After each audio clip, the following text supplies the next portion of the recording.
the Chicago Strangler. In 2001, a woman named Tameka Martin left a friend's house in Chicago's Englewood neighborhood. She told her friend she would be home soon. She just had a short walk ahead of her. She never made it back. Days later, her body was found in an abandoned lot. The cause of death was strangulation. Her shoes were missing. There were no witnesses, no suspect. And she was not the first, and sadly, not the last. From 2001 to 2018, at least 51 women between the ages of 18 and 58 were found strangled or asphyxiated in Chicago under eerily similar circumstances. Nearly every one of these victims was black. Many were known to be engaged in sex work, and many had previous involvement with the criminal justice system.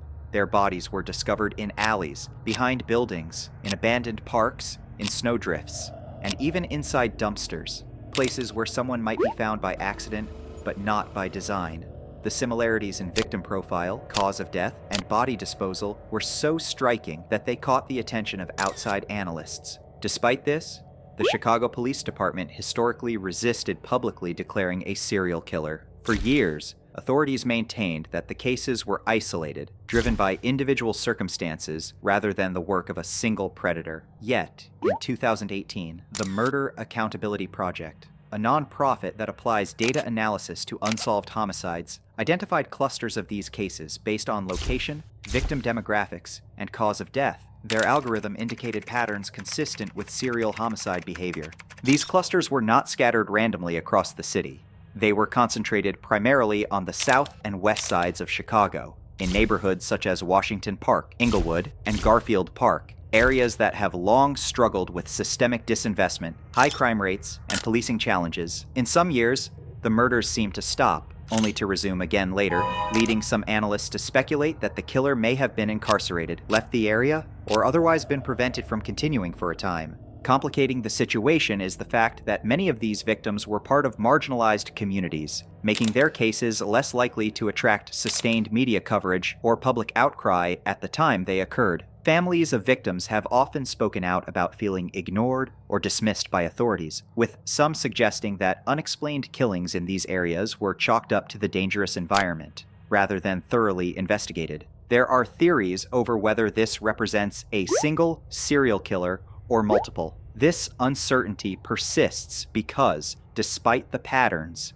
no suspect has ever been arrested or charged in connection with all these killings as a unified series. Some cases were closed with arrests of unrelated individuals. Others remain unsolved to this day. Chicago's police have occasionally suggested that multiple killers could explain the cluster, further muddying the narrative. With dozens of victims and nearly 2 decades of data, the Chicago Stranglers remain unidentified. Their existence is deduced through patterns, clusters, and statistical anomalies, but without a face, a name, or justice. Here's a really creepy fact. On average, a person will come across 36 murderers in their lifetime. Think about that for a second. Someone you pass on the street, sit next to on the bus, or even work with could have done something truly horrifying and might never be caught. It's a scary reminder of how close danger can be, even in the most normal, everyday moments. I also found out there's a 3-part docuseries that sheds light on the unsolved murders of dozens of women across the city called The Hunt for the Chicago Stranglers. If you're interested in learning more about this case, it's definitely worth watching.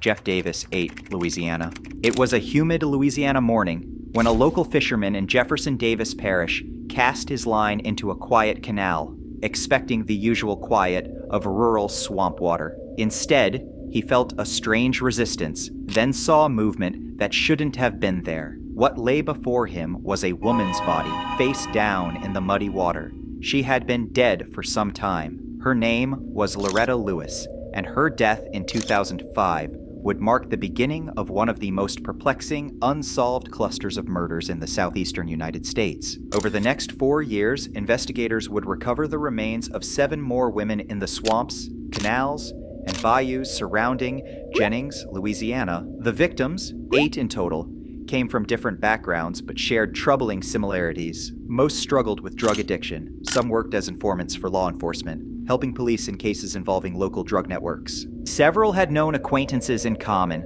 Week after week, a new body turned up, and slowly the list of names, Ernestine Marie Daniels Patterson, Kristen Gary Lopez, Whitney Dubois, Laconia Muggy Brown, Crystal Shea Benoit Zeno, Brittany Gary, Nicole Galori, began to form a grim tapestry of loss. The condition of the remains varied. Some were too decomposed to determine a clear cause of death. In the few cases where forensic teams could make determinations, signs pointed to possible throat slitting. But overall, decomposition made definitive forensic conclusions challenging. Investigators struggled not only with environmental challenges, water, heat, wildlife, but also with a lack of concrete leads. The Jeff Davis 8 is bedeviled by controversy. One reason the case remains unresolved is the handling of evidence.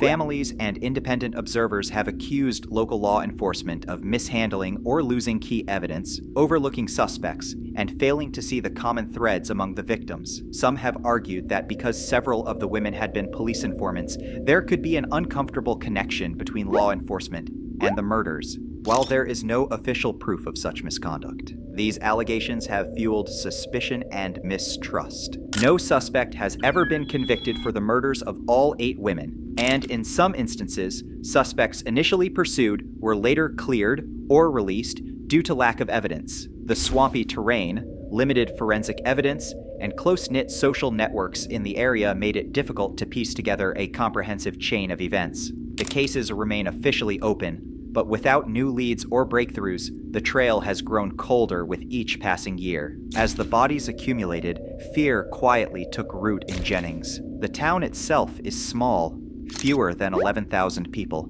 and rumors travel fast in places where everyone seems connected by blood, marriage, or history. Whispers spread that someone knew more than they were saying. Some believed a serial killer was moving through the swamps with intimate knowledge of the back roads and waterways. Others suspected something even more unsettling, that the deaths were not random at all, but tied to a web of favors, informants, and secrets that stretched beyond the victims themselves. Several of the women had last been seen alive in similar circumstances, leaving a friend's house, walking along a rural road, or getting into a vehicle late at night. None of them were reported missing immediately. In some cases, days or weeks passed before families realized something was wrong. By then, the swamp had already begun to erase evidence. This delay would become another painful point of criticism, as loved ones questioned whether earlier action might have saved lives or preserved crucial clues. Public pressure eventually forced outside agencies to take a closer look. The FBI became involved, and task forces were formed, but progress remained slow. Polygraph tests were administered. Persons of interest were questioned repeatedly. At least one individual was arrested in connection with a single murder, only for charges to be dropped later. Each development raised hope, and then quietly extinguished it. Years later, the families of the victims still gather, still speak out, still demand answers. For them, the Jeff Davis 8 are not a headline or a statistic, but daughters, sisters, and mothers whose lives ended violently and without justice. They believe someone, perhaps more than one person, knows exactly what happened in those swamps. And somewhere in the bayous of southern Louisiana, beneath still water and cypress shadows, the truth remains buried, waiting for the moment it finally surfaces. Freeway Phantom, Washington, D.C. It was April 25, 1971, when 13-year-old Carol Denise Spinks left her home in southeast Washington, D.C., on what should have been a routine errand to the nearby 7-Eleven. It was a short walk, just across the district line into Maryland, but she never returned.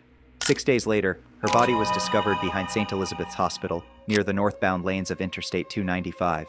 She had been assaulted and strangled. Her shoes were missing.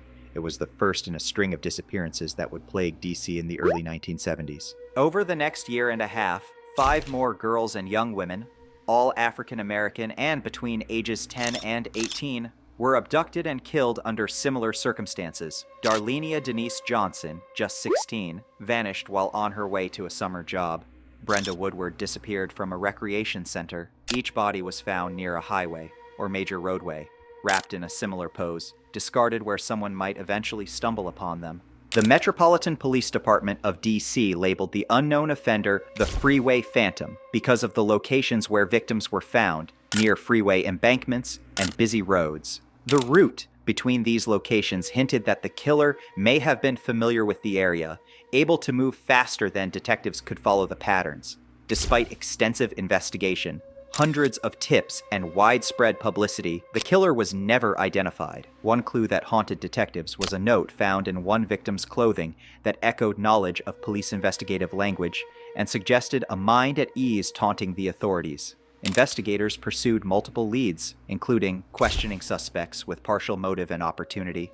Yet, no one was ever charged. The Cold War era, limited forensic methods, and societal attitudes of the time hindered progress, leaving families without answers. Today, the Freeway Phantom case remains open but unsolved, with investigators occasionally revisiting it as forensic science advances. The window of opportunity for new evidence from the original scenes is narrow, but the memory of these young girls and the absence of justice continues to echo in law enforcement files. The investigation was further complicated by the era in which the crimes occurred. Washington, D.C., in the early 1970s was a city under strain, grappling with rising crime rates, political unrest, and limited coordination between neighboring jurisdictions. Several of the abduction sites crossed district and Maryland lines, creating gaps in communication and slowing the exchange of information at critical moments. Each delay allowed the trail to cool, and with every passing week, witnesses' memories faded. Families of the victims repeatedly criticized the pace and scope of the investigation. Many felt their daughters' cases were not given the urgency they deserved, believing race, age, and socioeconomic status may have influenced the allocation of resources. Vigils were held, community meetings organized, and parents began escorting children in groups, altering daily routines out of fear. The sense of vulnerability lingered long after the headlines moved on. In later years, criminologists and independent researchers revisited the case, debating whether the murders were the work of a single offender or multiple individuals exploiting similar opportunities. Some noted behavioral consistencies in the disposal sites and victim profiles, while others cautioned that the limited surviving evidence made definitive conclusions impossible. What remained undeniable was the pattern of lives cut short and a city left without answers. More than half a century later, the Freeway Phantom remains an unsettling presence in Washington's criminal history. The roads where the victims were found are still traveled daily, often by people unaware of the violence once hidden along their edges. And until a name replaces the moniker, the case stands as a reminder of how easily someone can vanish, and how difficult it can be to bring the truth into the light. Long Island serial killer. In July 2010, Shannon Gilbert, 23, called 911 from a remote stretch of Long Island's South Shore, crying that someone was after her, that she needed help. Her frantic call abruptly ended, and what followed was a search that would uncover bodies that changed a community forever. Investigators scoured the area along Ocean Parkway and discovered the remains of several women buried in shallow graves off the beaten path near Gilgo Beach. These initial discoveries, later confirmed as the remains of Maureen Brainerd Barnes, Melissa Barthelemy, Megan Waterman, and Amber Costello, soon expanded as more bodies and partial remains were found, both on the beach and farther inland.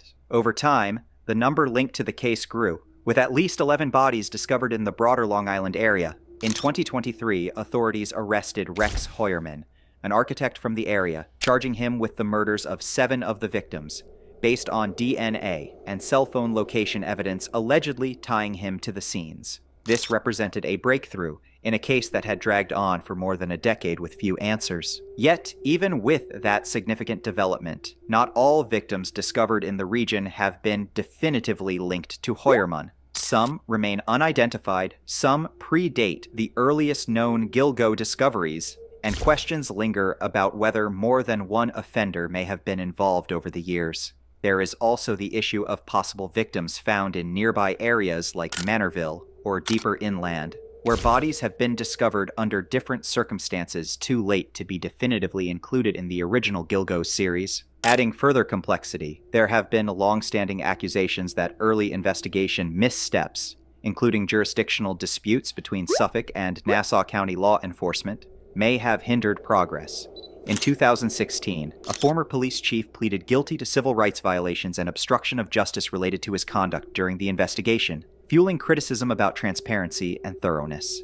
Families of victims continue to seek closure for those not yet accounted for, and forensic teams periodically review evidence with new technology. But as of now, the Long Island series stands as partially resolved, yet still unresolved in many respects, with unanswered questions about identity, motive, victim count, and whether more bodies could still be undiscovered somewhere along Long Island's remote stretches. Despite the arrest of Rex Heuermann, investigators have been careful to emphasize that the case remains active. Searches continue in areas previously overlooked, and additional forensic testing is underway for remains that have yet to be identified.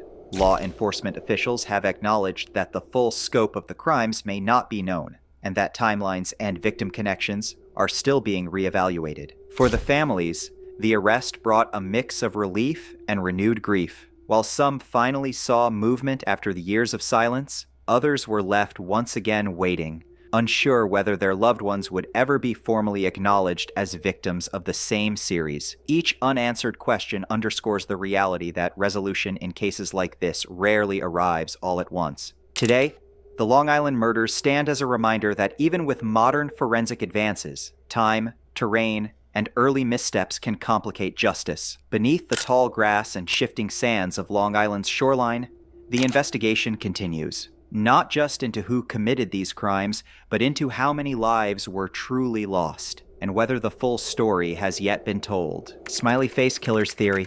It was April 1997 when Patrick McNeil, a 21-year-old student at Fordham University, left a night out with friends in New York City and never came home. His body was later recovered from the East River. Authorities deemed it an accidental drowning linked to alcohol intoxication. No foul play was suspected. But retired NYPD Detective Kevin Gannon didn't accept that explanation. He had promised McNeil's parents that he would look deeper, and as he examined similar drownings over the years, he began to see disturbing patterns. Gannon, along with his colleague retired Detective Anthony Duarte and forensic expert Dr. Lee Gilbertson, began to analyze cases of young men, often college-aged, who had disappeared after a night out and were later found dead in bodies of water across the Midwest and Northeast United States. In several cases, graffiti resembling a smiley face was found near the locations where bodies were discovered, leading to the theory's name. According to proponents of this theory, these symbols were not random, but potentially deliberate marks left by the killer or killers, connecting the deaths together.